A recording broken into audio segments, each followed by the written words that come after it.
Back to my YouTube channel learning student. आज हमने क्या है क्लास 10th के जो बच्चे हैं यूपी बोर्ड एग्ज़ाम देने वाले हैं इस बार 2025 में। तो ये जो जीवन परिचय है सूरदास जी का वेरी वेरी वेरी इंपॉर्टेंट जीवन परिचय है। इसमें आपका 5 नंबर जो है कि श्योर है, तो इसको आप अच्छे से याद कर लीजिएगा, ठीक है। तो हम आप लोग को आज बताएंगे कि किस प्रकार से जीवन परिचय आप अपने एग्ज़ाम में लिखेंगे ताकि आपके फुल मार्क्स मिले, ठीक है। सबसे पहले हेडिंग डालेंगे स्केच पेन से सूरदास, ठीक है।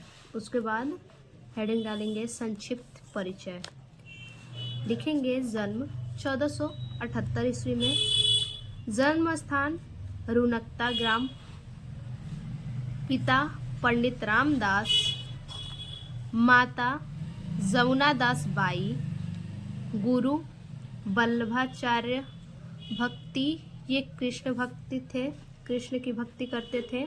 रचना इनकी है सूर सागर सूर शरावती। उसके बाद इनकी मृत्यु जो है वो 1583 ईस्वी में परसौली में हुई थी, ठीक है। तो इस प्रकार से आप अच्छे तरीके से पूरा जीवन परिचय जो है कि लिख लीजिएगा। देखिए इस प्रकार से हेडिंग डालेंगे जीवन परिचय, ठीक है। और जो मेन पॉइंट है उसको हाईलाइट करके हम रखेंगे। जैसे हमने यहाँ पे जीवन परिचय जन्म स्थान, माता पिता, इन सभी लोगों का नाम जो है कि हाईलाइट करना है, ठीक है।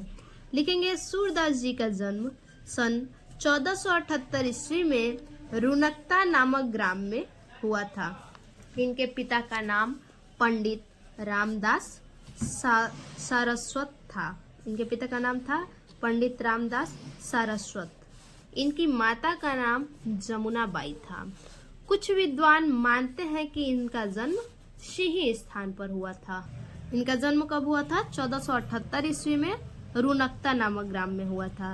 इनके पिता पंडित रामदास सारस्वत थे और इनकी माता जमुना बाई थी, ठीक है। कुछ विद्वान इनका जन्म कहाँ मानते हैं? सिंही नामक स्थान पे मानते हैं। कुछ विद्वानों का ऐसा मानना है कि उनका जन्म जो है कि सिंही नामक स्थान पर हुआ था।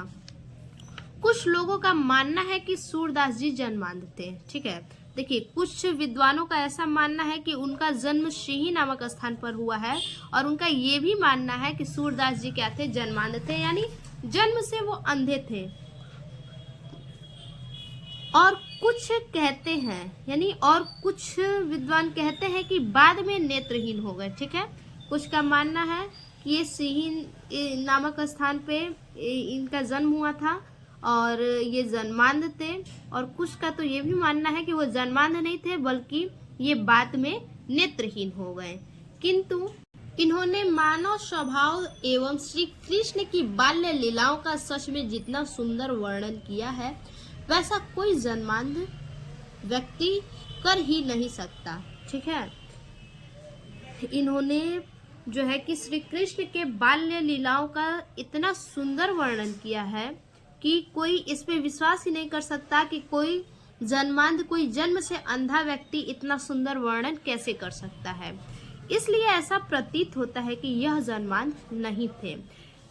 इतनी सुंदर बाल्य लीलाओं को प्रदर्शन के बाद ऐसा प्रतीत होता है कि मानो ये क्या थे? जन्मांध थे ही नहीं। सन 1583 ईस्वी में मथुरा के निकट पारसौली नामक स्थान पर इनकी मृत्यु हो गई, ठीक है।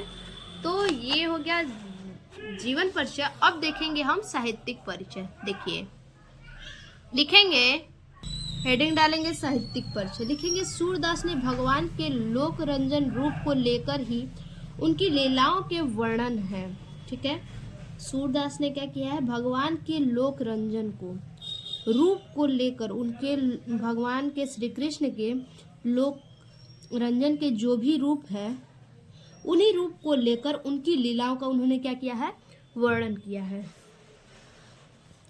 वह वल्लभाचार्य जी के शिष्य बनने से पहले शुरू विनय के पद गाया करते थे, ठीक है।